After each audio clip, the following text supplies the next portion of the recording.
Tinnu var kona eða lítil stelpa og fjölskyldan hennar, pabbi hennar var voðalega leiðilegur við hana. Hún þurfti að fara og selja eldspýtur alla daga. Svona byrjar sagan.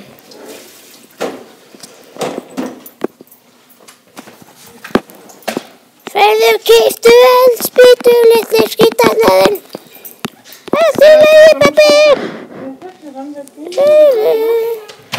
Ég ætla að hvíla mig hérna.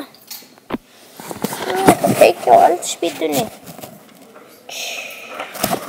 Nei, hann er jólatréð. Það er svo stórt. Það er bara miklu stærri en ég. Nei, það er farið að slökkna á eldspýtunni. Ég ætla að kveikja á annarri eldspýtu.